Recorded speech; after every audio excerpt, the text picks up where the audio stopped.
Hello and welcome to a very special edition of the No Nay Never podcast. I'm your host, Natalie Bromley, and joining me this week is Radio 1 presenter, podcaster, Claret's fan, and all-round good egg, Jordan North. Jordan, welcome to the show. Thanks for having me on, and what a lovely introduction. Thank you. I practiced it. I was like, how do I butter up my guests straight away and put him in a good mood? So there you go. I've got to say, when I was doing a little bit of research before we came on to introduce you to our listeners, and I saw, obviously, you've got like a pretty established podcast yourself that's been nominated for, I think it was Best Entertainment Podcast, was it this year? I suddenly got a little bit self-conscious. So don't be daft. No, yours is a proper professional podcast. I've heard a good few episodes. Ours is just me and a friend of mine being silly and getting drunk. That's all that my podcast is. Yours is proper. To be fair, ours does descend into chaos quite a lot. I think some of our long-term listeners are very used to. We've had dogs chasing our listeners. I think one time one of our old panelists was trying to record the podcast on his bike on the way home, was being chased by a dog, and it's chaos. It's great. But listen, our listeners are very used to, and they get very excited now with celebrity Burnley fans because we seem to be breeding quite a lot of them. I think it's fair to say that you are definitely inducting a new generation of Claret's fans into our little family. For those of our listeners who aren't familiar with your work, why don't you tell us a little bit about how you are a Burnley fan? So how am I a Burnley fan? Good question. Well, I didn't have a choice, really. It was basically when I was younger, my dad drilled it into me, my uncle and my cousins, that we had to be Burnley fans. I quite a few people that know me know this, but quite a few Burnley fans don't. I only ever lived in Burnley for about a year of my life. My dad was in the army, so I've travelled all over. I was actually born in York. I grew up in Germany and Northern Ireland and all different parts of the country down south. But I always supported Burnley, and I didn't really know that much about them because Burnley weren't on the telly in the 90s when I was growing up. We used to watch the results come in, honestly. We used to watch the results coming in on teletext, on CFAX. So I always had a Burnley kit when I was younger, and I've always said, and if anybody is listening that's been in the military or knows someone in the military, you always say your hometown is where your mum and dad from. So Burnley's my hometown, and all my family are from there. I used to spend my summer holidays there. So when my dad ran leave from army, we used to go and stay at my grandma's, who lives around Duke Bar on Bedford Street. She used to live there. I know my cousins did as well. So I kind of grew up in Burnley, and I kind of didn't. I'd spent a lot of my summers there and a lot of my holidays. And I just always supported Burnley. We never had a choice. My dad's a huge Burnley fan. His brother, my uncle, and all my cousins are, and all my family that live in Burnley are. So that's how I've ended up being a Burnley fan. I think that's a reoccurring story, isn't it? I think anybody you speak to, who even people who've moved down south or expats as well, it's one of those towns, is Burnley, that just gets under your skin, and it's one of those that you can never really leave it once it's part of you. And I get into a lot of debates particularly with English Football League fans who say, like, why is Burnley any different? Why are we special? And it does feel like that, doesn't it? It does feel to us that there is a rite of passage, and once you've got Claret going through your veins, that's it. You're done for life. And it's interesting to hear as well that it's a family affair. I think most of us got dragged in by our dads. I know from my perspective, my dad, I think, got his first season ticket when he was 9. Wanted boys, got 2 girls. I didn't really have a choice. That's it. 9 years of age, Burnley fan, with my tiny little girl with my little Burnley suit on, and then disappearing onto turf.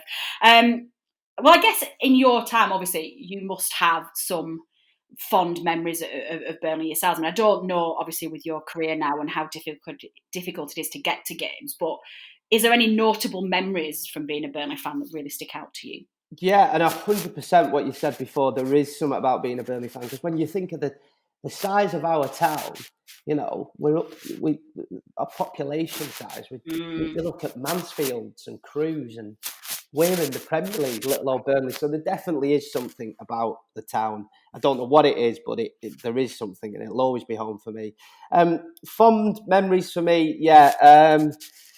When my first game I went on, I remember Chris Waddle was our manager. So that's what, 97, 98. Mm. I think my fondest memory is when we got promoted to Division 1 under Stan Ternent in Oh the God, year yeah. two. That would have been the 99-2000 season. So Yep. Preston won the league and we came second. Is that the year Wigan came through the playoffs as well? It was like a northwest Yes, split, wasn't it, that year? I think Wigan did come through the playoffs Yeah, actually. Yeah. I think we did, all three of us. Yeah, I think it was. So that was a fun memory, and that was when I was probably 9, 10 then. So that was my first memory. I remember us playing Blackburn for the first time in like 20 odd years. Obviously, we got beat. I have so many memories. I remember my first away game. Oh wow. The thing is that I remember is whenever we could, wherever we lived, we used to come over. So I was a bit younger for this, but the Wembley final in '94, was it? Yes. Um, Division 4 player. Division 4 playoff final. My dad and my older brother went to that, but I was too young to go. So wherever we were on these army bases around the UK or Europe, we used to try and get on Burnley games when we could. So I remember like being in the car and after leaving at like 6 in the morning, 7 in the morning, just to get to Burnley for 1 o'clock. Oh wow, that's commitment. Yeah, and then I remember my dad got a post into Wheaton Barracks in Blackpool, which meant we could go on more games, which was brilliant. So yeah, I've got so many fond memories of going on turf, and with all this going on, the thing I miss the most is Saturday afternoons. Oh God, yeah, I definitely. miss it so much, and believe it or not, I used to get on quite a lot of games because I used to cover shows in the week, and then my show was on a Sunday. So I'd get the first train up from London. Sometimes I'd get it up on Friday night, and then or Saturday morning, and then I'd get the last train back from Preston at 8 o'clock. And I miss those days so much. It's not just going on turf. It's like your mum making you a bacon butty in the morning before you go, and Oh, like the little routine I had with my brothers and my cousins who I go on with, and it's getting back and her making corned beef hash as well oh, it's amazing. in winter, and then rushing back. We used to get back about after the match. I'd like wolf my corned beef hash down me and then get to Preston Station, get on last train. So I miss the whole day. I think it's the old Saturday afternoon ritual, and Yeah. I go in Talbot before. Oh, proper pub. For years we went in coaching horses. That was always our put. In fact, my first ever pint was in coaching horses. But Oh, amazing. I go in Talbot now and have probably too many Guinness before. Not too many. Is there such a thing? Yeah, I'm not no. sure there is. No, it's like having 3-4 pints of Guinness in Talbot before, and I just miss that, and I'll always have Yeah, fun definitely. memories. And we're flying high at the moment, but I'll always, when I can, if I've got a Saturday free, I will always go and watch them. Yeah, no, I think that's right. I think because I've had a season ticket with my dad my whole life, since I was 9. It's that football routine with my dad that I'm missing immensely. I mean, the current climate is causing so many problems, and it's keeping families apart anyway. But that to me is I miss it. And it's funny you say that about mum's bacon butties and things. You know, whenever I go to an away game, my mum to this day still makes me a packed lunch to take with me. No It's way. hilarious, honestly. We whenever I take my dad and we usually drive to away games, she'll pack us up a little packed lunch, and she always puts sandwiches, and she puts like cheese and crackers and a little flask of coffee. And I'm like, I'm a married woman now, and I've not lived at home. I'm like, Mum, I've got a husband, and she's like, she still packs me a packed lunch. And yeah, you're right. It's things like that football just does. Yeah, I'm gonna come back to that point actually later on in the show, because I want to talk to you about the getting fans back in the stadium. So we'll come back onto that in a minute. Yeah. I've got to ask you very quickly before we move on to, I guess, more current affairs at Burnley. Wembley, promotion to Premier League 2009. Yes, I was there. Of course, that is up there as well. And how many times have I seen that Wade Elliott goal? God knows. My dad was out in Iraq then, and he flew over for it. And my brother, he's in the army as well. I think he kind of blagged work that he had to go, but he came on, and then he was like, I remember Sky cameras coming up and asking if we could wave our flags. for cameras, and my brother's like, no, I can't work things somewhere else. So yeah, Wembley, which seems like a lifetime ago, we went down. Do you know what we say about Wembley? It was great. Did you go on a coach? Yes. Oh my God. Oh my God, that car park. What happened? Like, all the police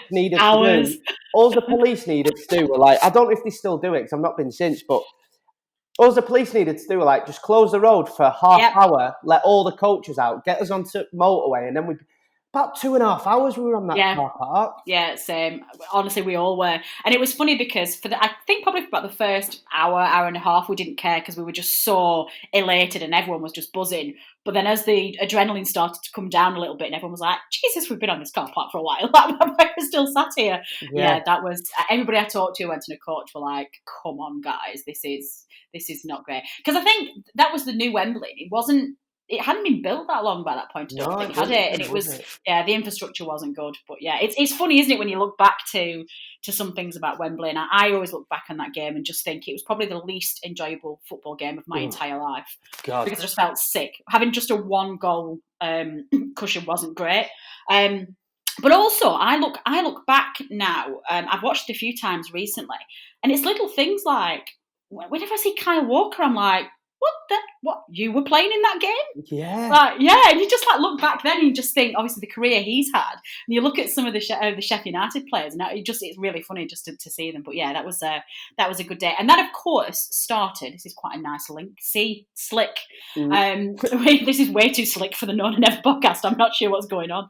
But that, of course, started what I guess we consider a whole new generation of Burnley. So from 2009, our first promotion to the Premier League, albeit under the old regime, which was pre-Daesh. And it feels weird now to look back on life before Daesh, because it feels like our current success is synonymous with having Daesh at the helm. But of course, that's not true. And as much as we still hate him for what he did, it was a different gaffer who got us all of this started. But that brings us on, obviously, to where we get to in the modern day. And we've now been an established Premier League club for quite some time. I mean, how much of our current success do you attribute to having Daesh at the helm? I know somebody else got us there, but it does feel like it's Daesh's ship and we all just rent it, doesn't it? Absolutely. And I've been on national sport radio stations and talked about him. I think, it's if it's not 100%, we're talking 1995. The man gets the club. I can't praise him highly enough for the job he's done. You still sometimes wake up and think, we're in the Premier League and we're doing all right as well. I think it's all down to him, and I think the players just want to play for him. And I went and had a look round the training ground last September, because I was interviewing Ashley Barnes for Football Focus. And when I went to the new training ground, that's when it clicked for me as well. I was like, oh my God. Like, apparently he was in on the design of the training ground. We've got all these quotes up everywhere you go, the legs, hearts, mind. And I think it was something like, minimum requirement is maximum effort, all these quotes that he loves. And when you go to the training ground, I don't know if you've been, Natalie, but you're like, it's hard to say, and it might sound a bit corny, but it feels like he's sewn into the brickwork, into the establishment of that training ground. And that's when I was like, he's so much a part of the success of this club. For me as well, was when we beat Blackburn Rovers for the first time. Like, don't forget, we've not beaten for, 30-odd years? 36 years, was it? 37 years, maybe? 36, 37, like... I know. And this man is the first manager to come in 37 years. And for us fans, like, there's loads of people that have talked about derbies and stuff, and I try and say this to mates who don't really get Burnley and Blackburn, and I say, I think there was an old quote from Graham Souness, who said he's played and managed big, huge derbies, the Celtic, Rangers, Galatasaray, whoever he managed. But he says the fiercest derby he's ever been a part of was Burnley Blackburn. He said it's vicious.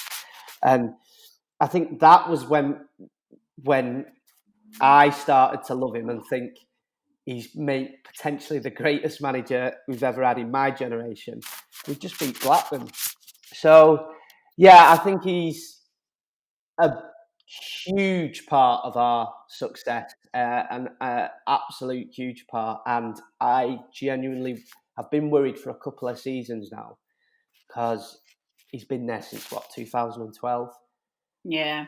You know, Do you think he's fed up? Do you think he's? Do I think he's fed up? We talk about this a lot, and we flit in and out about this on the show because it obviously depends on the results. And at the moment, we've got quite an emphasis on Dyche in some of our discussions because there is this rumour of a big rift between him and Garlick. We know that there has been some takeover talks, and it does feel at the moment like it's not a happy camp, which is a challenge for us because it's not been like that for a while. And I can't make my mind up with Dyche as to whether he is maybe taken us as far as he can and he's now not bored, that sounds disrespectful, but I mean, he's like, well, every season now feels very repetitive and do I need to stimulate myself with a new challenge? But then if you turn that completely around on the flip side, it just feels that he's not going to get that level of integration into any other club. Fans do accuse us of being quite old-fashioned in this way, but it's true. If you look at the modern stadium, you look at the setup of clubs, he won't get the level of control that he has at Burnley anywhere else, which to me is a massive argument for him staying with us. But I am starting to feel worried that we are coming to the end of his empire. So am I. I don't want it to, and I don't want it to be the end of his time because I really don't know who would get in and who could do as good as a job. And I'm starting to worry, and he has been at us a long time. And I do think there's been a rift. You can tell. Yeah. I mean, there's definitely been a rift of some sort because of his comments that he's made in interviews recently. I think, didn't he say Burnley's a sell now, buy later club? Yeah, it's been a little.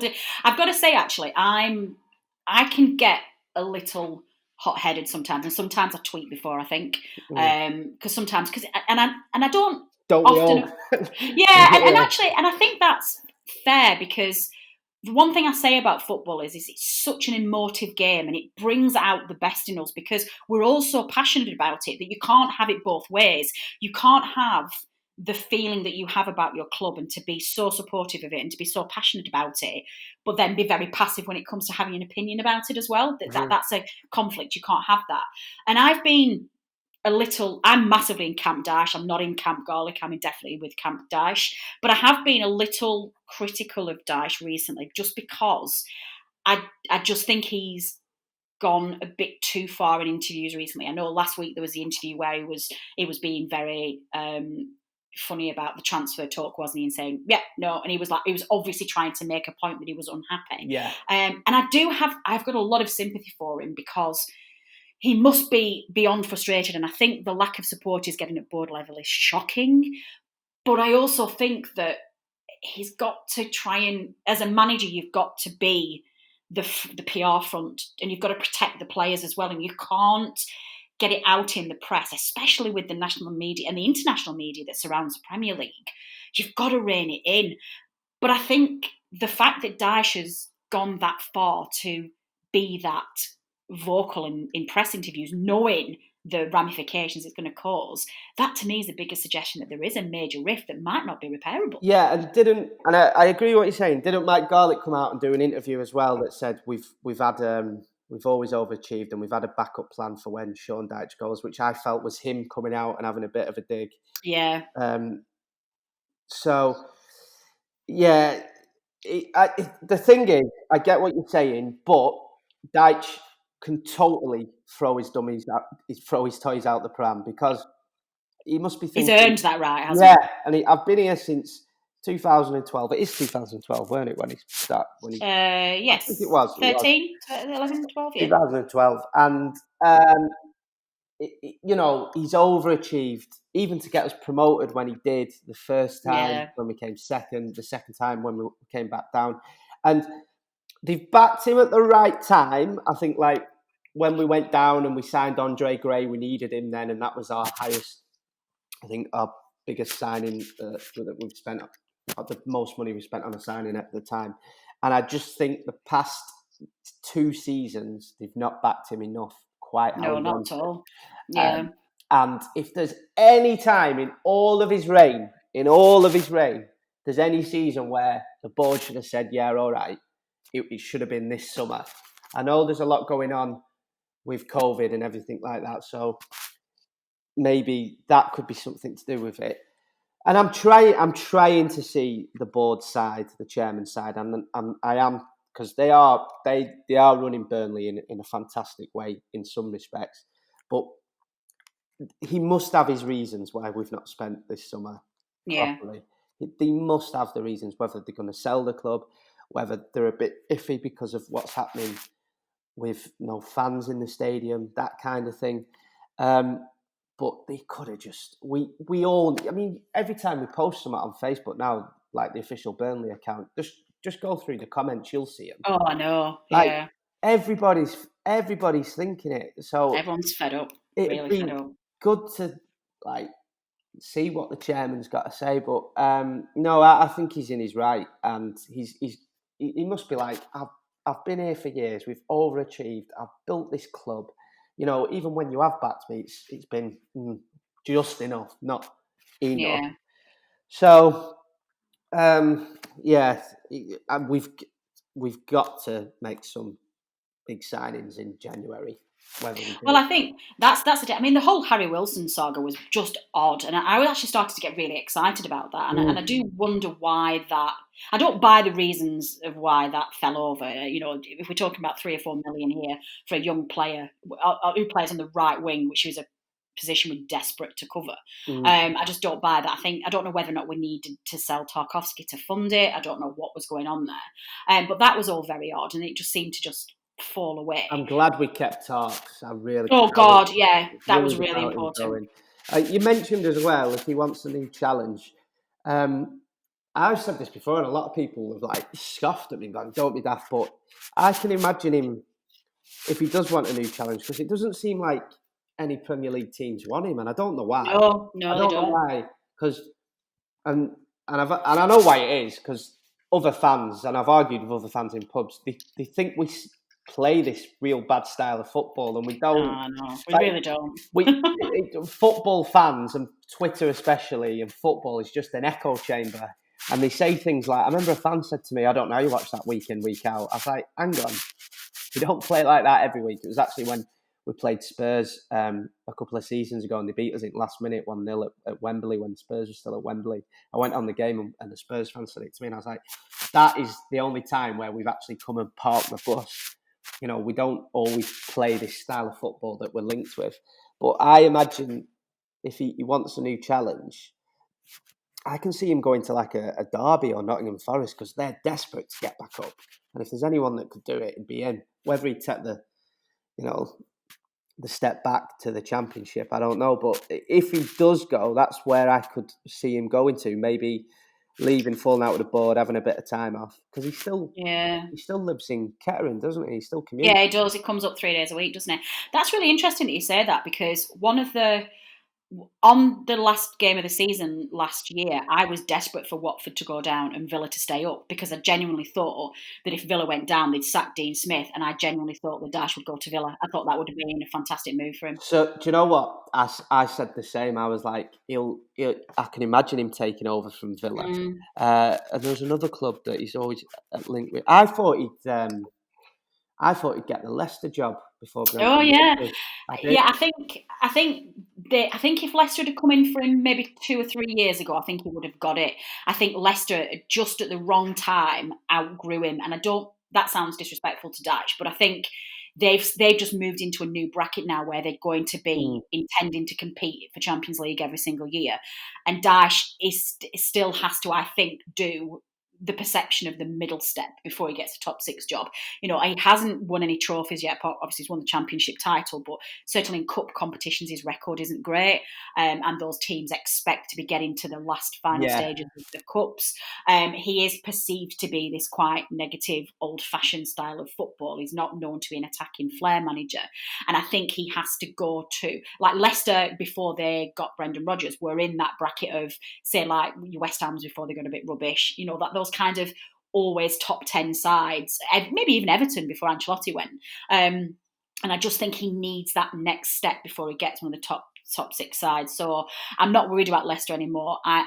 There's very few actually Premier League sides that I'm now worried about him leaving us to go to. Sorry, go on. No, go on. No, I was just going to say, I agree with you, and I'm talking like I want him to go. I really, really don't. I've always said this. I think he could do, if you remember when Alan Kirbishley was at Charlton for God knows how many years. Oh, God, yeah, it was like 16, 17 years. And look at Charlton, they always managed it, didn't they? And they always beat teams definitely around them. And he could do that.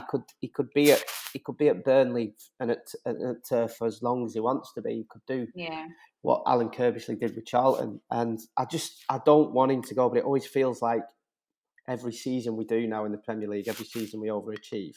Yeah. It feels to me that we've hit a critical point. This is why I call it the State of the Union. It feels to me like one of them has to go. It's either going to be Daesh or it's going to be Garlic. And it's a bad state of affairs for our board, where I think most people would be. You're right there. They would rather see Garlic go. I mean, I'm not Garlic's biggest fan at the moment, and I've been quite critical with the way he's conducted himself recently, but I'm definitely not in the camp of, and I don't like the level of disrespect he's getting on Twitch. I'm seeing on our Twitter handle, on our hashtag, so many people have changed their Twitter handles to Garlic out or sack the board and things like that. And I just think, hang on a minute, Garlic has done enough to command a certain level of respect from us as Burnley fans.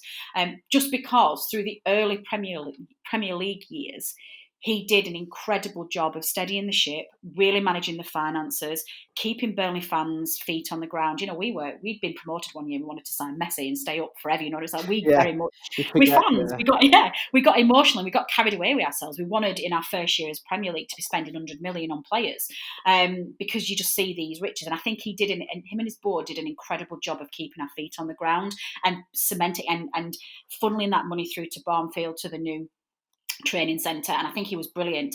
My problem with him now is I think that the club has outgrown our current board.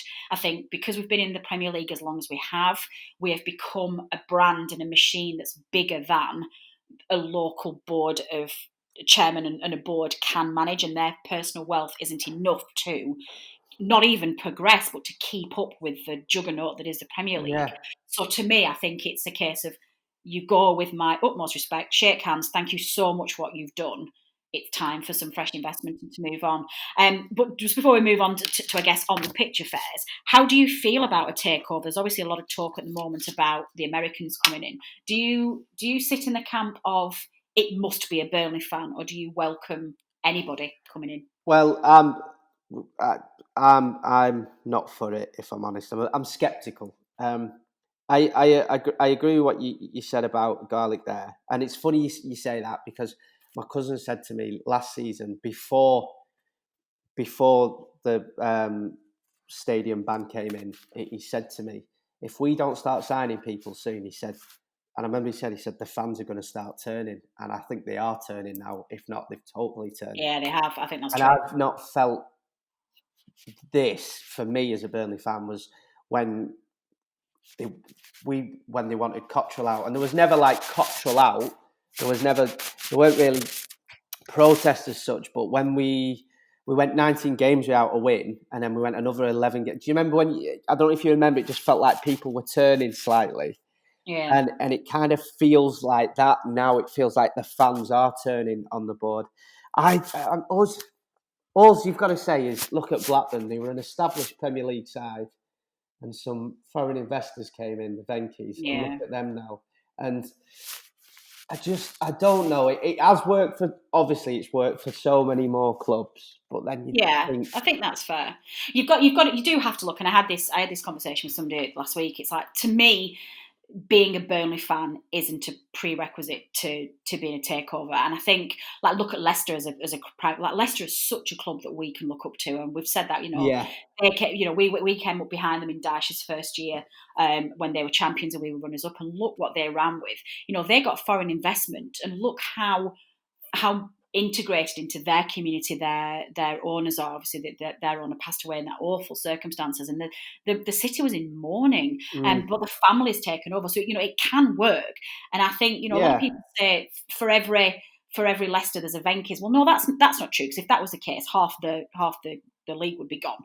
It's successful more than it isn't. But I think for me, as long as you understand what you're buying and you want to do right by the club, and it doesn't matter to me that you're a Burnley, you don't have to be a Burnley fan.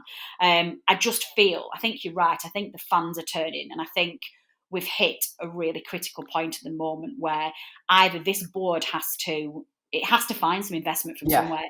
And I don't expect our chairman and our directors to put their hands in their own personal wealth. I don't expect that. I don't think I would if I was a director on the board. But if we are solely reliant on Premier League money to survive, then we have to sell this season just in case we go down at the end of this season.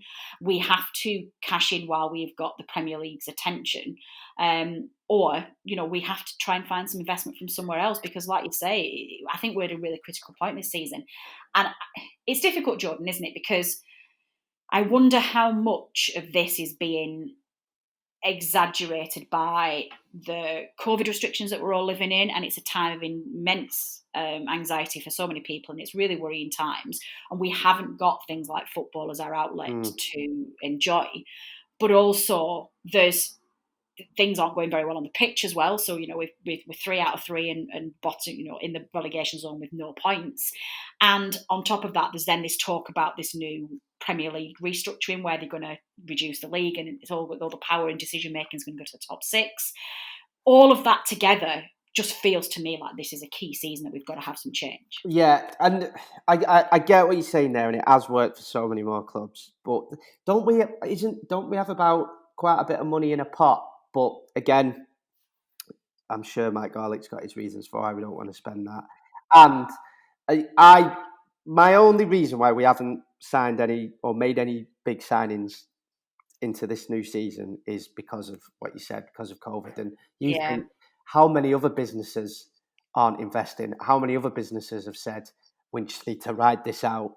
We just need to keep our head above the water and see how it goes. So, yeah. Although that said, did you read Chris Borden from the Burnley Express's article that he wrote last week? No, he's a great writer, Chris, as well. I think. He really is. I love Chris Borden so much. We're trying to get him on the show. Actually, we're going to speak to him in a while. It's interesting when you talk about how there's a bit of a fan revolt and how tables are turning. Local journalists have always almost been an extension to the Burnley PR camp. They've always been in the know. They've always had first scoop on stories, and they've always had a direct link to the media team. And in exchange for that, they've always been very respectful, and they've not rocked the boat. They've not been overly critical. But recently that has changed. And I think with the emergence of things like the Athletic and the Premier League rules, meaning that, the club just aren't able to give exclusives or give priority to local newspapers. It often feels that local newspapers at the moment are having to report secondhand on what other newspapers are reporting, and that must be hugely frustrating for Chris Borden. But he last week wrote a really scathing article about what's going on at the club, to the point where he even said that he felt that the board's conduct was borderline negligent. And I've never seen Borden come out and be go and read it. It's really, really good. So for him to take that stance as well, and interesting, one of the points he said was that apparently the official line coming out of the boardroom is that there is a complete conflict between what Dyche wanted in the transfer window, what Rigg wanted in the transfer window, and what Garlick was going to be able to provide. And actually, apparently, Rigg and Garlick, it's reported that they tried to sign, and quote, was several players, and Dyche vetoed all of them because they were not the players that he wanted. So that, to me, suggests that there was money to spend. They did actually want to sign players, but there's obviously some conflict then as to what. Now, we don't know. This is really difficult to discuss because, number one, we don't know how true that is, although it was reported in the press, in local press as well. And number two, we don't know what those players were. If they were more goalkeepers, for example, or they were players who just Dyche does not rate at all, and Dyche just didn't want us to waste our money, fully expecting that they would try and find somebody else, then that's justifiable. Yeah. But that's not great.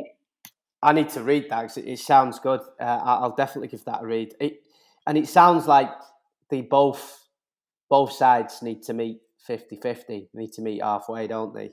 Because ultimately, if your manager doesn't want the player, then you go back to the drawing board and say, right, what about this guy?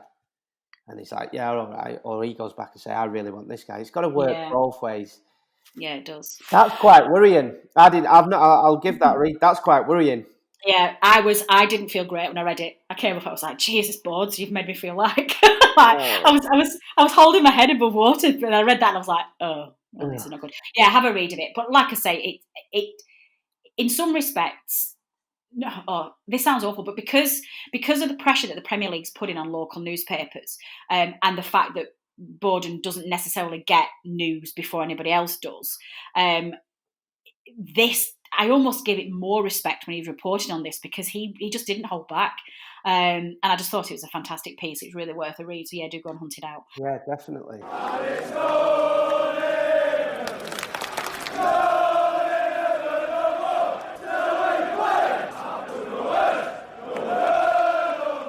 So obviously we've discussed takeovers, we've looked at the board, we've looked at that transfer window. I think all of us are all on the same page as to how disappointing those windows were, and actually even some of our championship players that we were hoping might rescue our transfer window. I think Craig Dawson's now going to West Ham. It's like, oh, for God's sake! There's like championship clubs that have spent more than us in the past I know. few years as well. Isn't there? I think Luton outspent us in this last window. Oh, that didn't surprise me. It does seem a very strange strategy, though, because considering that finances are often quoted as being the reason for us not making signings, yet we keep going into a really overinflated and expensive championship market, which seems odd, but never mind. I guess we move matters then onto the pitch. Not a great start to the season. Not great performances either. I guess, oh God, where do we even start with this? I guess tell us how you are feeling generally about like on the pitch performances. I think it's like, if you think about it, last season, towards the end of the season, we got some great results with pretty much the same squad. We got some really good results. So I am a bit worried, but I think it's because what's going on between Dyche and the board, it comes from the top, and it's kind of infecting into the squad, if you will. And I think that is it's like morale's down, because the players pick up on things like that as well.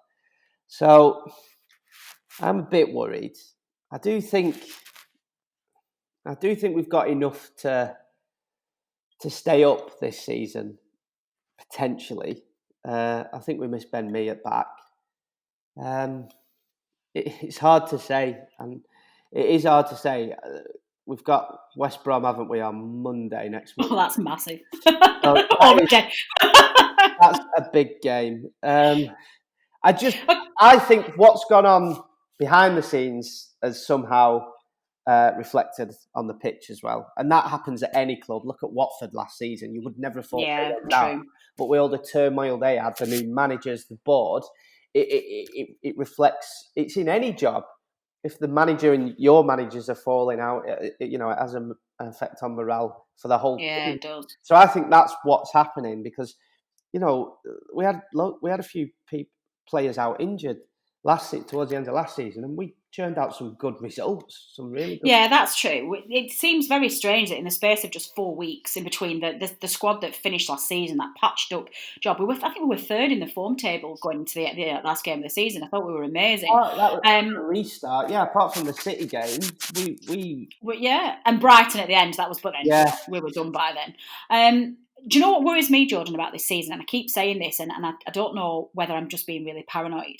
The main thing that's really worrying me this season is this just unbelievable amount of goals that are being scored this season. Like, the season has started and every single game has got 6, 7, 8 goals in them, and it worries me that is not going to help us at all, because number one, we don't tend to score 3 or 4 goals in a game. And we very much rely on getting our 3 points by a few 1-0s or very marginal, we just get our foot ahead. Does that worry you at all, seeing all the goals going in? Do you know what? I didn't really think about that until you said it. But yeah, you're totally Sorry. right there. No, it does when you come to think of it. Do you think that's because there isn't a crowd? Do you think that? I don't know. Yeah, did you see? I don't know if you've seen this. There's been quite a bit of sports analysis done on the success of penalties since no fans were in the ground. Like, nobody's missing penalties, particularly in the League Cups, and most of them are going to sudden death shootout. And a lot of people are saying that the pressures that players feel putting penalty shootout with no fans behind that net, it's like they just get, it's like training, they're just getting them all in the back of the net. And they're saying that is one of the biggest pieces of evidence of the effects that a crowd can have on the penalty shootout and that extra layer of pressure that it adds. And I wonder whether there's the centre forwards are much more relaxed. They are more willing to try something because they've not got that pressure. They've not got the crowd behind them, and they're not afraid to. Because sometimes if you try a little cheeky flip or you just try and shoot and the crowd are like, oh no, I do it. You're like, Barnes, don't shoot from there. What are you doing? Or exactly. Or if Matt Lawton decides to try a screamer at 35-year-old, you're just like, Matty, what you doing? So maybe they're playing with a bit more freedom and they've just got that ability. And there's just goals flying in left, right, and centre. And look at us. Look at the goals we've conceded every single game. And I just think that does not suit our style at all. We are keep clean sheets and we score 1, maybe 2 goals. And how many players and managers have said in the past, it's not a nice place to come, Turf Moor, especially on a Saturday when it's lashing it down. And I always say it's the coldest ground on. It's lovely. It's lovely. I love it. But when the fans are up for it as well, it's not an easy place to come. So I think it's not. Now you've said it, it does worry me. But I think that could be down to the fact that there isn't fans in the stadium. Yeah, it can play they're playing a bit more freely and thinking, if I have a crack here, no one's going to scream at me. Exactly. It's difficult as well because we played 2 of those 3 games with poor Kevin Long and Jimmy Dunn at centre half, which is always difficult. The poor lads haven't got a great deal of experience between them, and they put the heart and soul in it and try to do it, but they're not Ben Mee and Tarkin. We are missing our talisman for sure at the back. But that's definitely worrying me. Joe, it's really funny. This is making me really nostalgic. I'm really missing turf, and we think now that the weather's turned and it's starting to get cold. One of the biggest joys that I ever see at Turf Moor is when Chelsea come to town and they've got all their bench and they're all wrapped up in their blankets and hot water bottles. I'm just like, I love it. I'm like, come on, come to Turf. The coats zipped up and the hats on, You say that, like the Newcastle game I watched, we weren't great. We weren't, and there were, like I think Dyke said, mistakes cost us. But I think the only difference was Saint Maximin, really. We did not handle him at all. And I think that was the only difference, really. We could have maybe got a draw from that. That just worried me though a little bit, in that confidence was down that much that Newcastle really aren't that great a side, and at times we made them look like Barcelona. It was really difficult. So I guess starting to wrap up then towards the end, I guess we return back to where we started at the beginning of this podcast and taking all of those points into account. How passionate do you feel about, I'm pretty sure I know the answer to this, but how passionate do you feel about getting fans back in the stadium? And do you think it's political, or do you think we should be doing more to let fans in now? It's a hard one. Like, at the moment, this is changing every week, isn't it? And I know there was a gig on at one of the I can't remember where it was. There was a gig on at one of the I think it might have been the Palladium in London down here, and loads of people were tweeting saying, "So this is safe." And it was a picture of loads of people at this gig, but this isn't. And it was like a picture of empty fans, a picture of an empty stadium. And I think we do need to. This isn't going away anytime soon, is it? So I think we do need to now look at ways we can get fans back in the stadium. We're not going to see full stadiums for a long time, are we? I don't think. And I think there is safe ways of getting them back in now. And I think it'll make a difference. Like, how many would we be able to have at Turf? 10, 11,000? I don't know. They're safe. That would be so much better. It would help lift. everybody in football wants the fans back in the stadium. And yeah, I think we do need to start doing more now. I listen to a lot of like national sports radio stations, and that's their biggest worry. My worry is that we're starting to get used to it. And that's what's worrying me. Like, we're getting used to having no fans and that god awful. God, What's the sound effects in? I mean, you say it's god awful, but you end up watching it with that because it feels like normal. Yeah, it does. But yeah, we in the new year, the Premier League, the FA, the government have got to look at a way of getting fans into the ground safely. And more to the point, like the clubs in the lower leagues.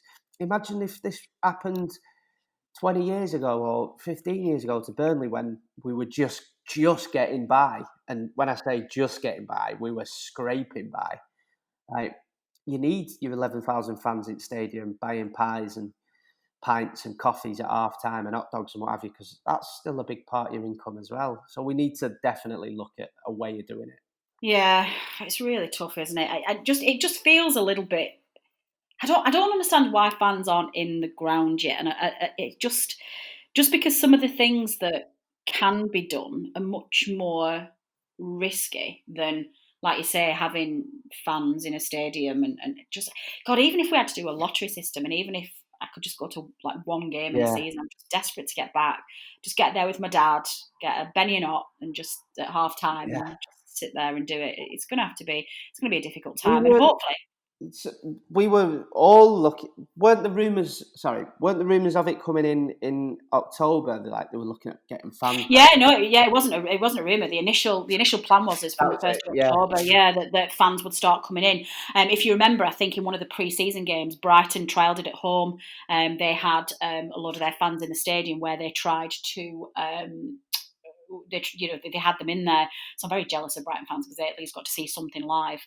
And across Europe, there's some leagues that are allowing fans in. I think it's like a third capacity of the stadium, so you wouldn't be able to have every single season ticket holder in there. I think there was a plan to do a lottery, and I think you ended up average with maybe 4 games a season. But right now it's better than nothing, and it just feels that. And I'm worried about the Football League as well, and I'm worried about some of the lower league games, clubs you don't have television rights, and even the Championship income's not generated very much from TV. And I just feel if we don't start to get back soon, we are going to. Well, the Premier League's in danger, Jordan, of really damaging its brand anyway. I mean, VAR's been just an utter farce. Yeah. The new handball rule this season's just been ridiculous, hasn't it? I mean, God, some of these decisions already this season.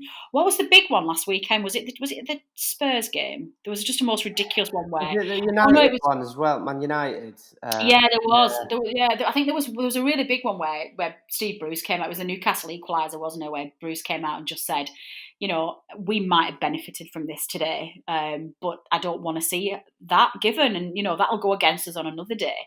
So you've got a Premier League that is ruining the game. It's turning it into a purist television analysis game rather than what we know and love.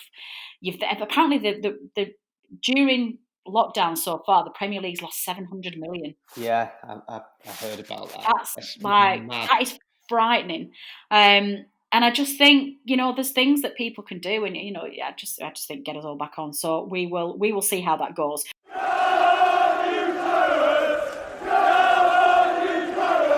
We're going to end the podcast with a little bit of fun.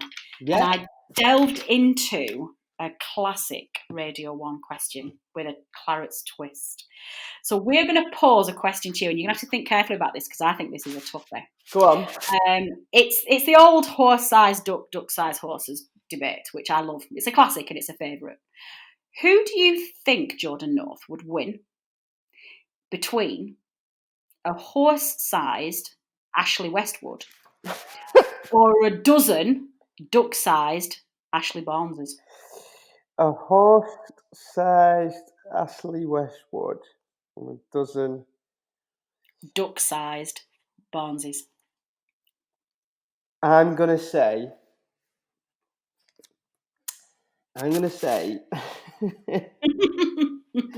a dozen duck-sized Ashley Barneses, because if one of those ducks is half as a nuisance as Ashley Barnes is, and then you've got 12 of them giving him little pecks on the cheeks and I swearing think up that's to him. right. I think the dozen duck-sized Ashley Barnes would definitely beat a horse-sized Ashley Westwood. Yeah. Although I do think it'd give him a game. I think Westwood would fight there. I think that would be. They'd just be nipping away at the little Wouldn't hoofs, and the horse would be able to, and then one would jump on him, and then the other jump on him, and then they'd just be pecking away. And yeah, the horse Ashley Westwood would not have a. Do you know what? I'm going to go to bed tonight. It's going to be one of those things. I'm going to go to bed tonight. I'm going to get in bed. I'm going to go, you've called it wrong there, Jordan. If you think about it, the horse. I might put a poll in the field and see if our listeners agree with you. What's he talking about? Well, I'm the most indecisive person ever, so I'll get in bed tonight. When I first wrote it, my initial one was a horse-sized Ashley Barnes, and I was like, well, that's not fight. We need to handicap Ashley Barnes somehow, because a normal-sized Ashley Barnes would probably beat a dozen duck-sized Ashley Westwood. No, the other way around. Yeah, the other way around. So, but we'll see. Jordan, it has been an absolute pleasure having you on this evening. It has been hilarious. I could literally talk to you all night, but fearing for this podcast going on for about 3 hours, we are going to need to call it a night. Why don't you tell our listeners where they can tune in and listen to your wonderful show? Thank you, first of all, Natalie, for having me, and keep up the great work. I dip in and out, and I listen when I can, so thank you very much for having me on. I hope I haven't been too negative. It's just at the moment not at all. We're all feeling a bit. If you get me back on in New Year and we're flying high, I'm sure it'll be better. But you're right. It's our love. It's what we care about, and you're right. I could sit here and talk to you for 3 hours about Burnley. So thanks for having me on. You can hear me on Radio 1 on Friday, Saturday and Sunday from 10:30 till 1. And also I've got my podcast, which is coming out in a few weeks, the 5th series, Help I Sex With My Boss. I do it with my posh mate, who's an etiquette expert. Yes, a lad from Burnley is mates with an etiquette expert, and that's the whole premise of the podcast. Excellent. Well, that is fantastic. Thank you so much. Listeners, that is all we have got time for this week with this very special episode. Hopefully that has filled the gap while we're on an international break. Dave and I will be back on Friday with the preview show, where you can have a look ahead to the next Claret's game. And then the full team will be back on Tuesday, where we are hopefully going to be celebrating 3 points against West Brom and a chance to get our season kicked off again. Many thanks, as always, to producer Matt for knitting this all together and producing it, to band Joyce for our music, but special thanks to you, the listener, for downloading and listening to this podcast. Your support is very much appreciated, and we would not be here without you. I've been Natalie Bromley. This has been the None and Never podcast. Until next time.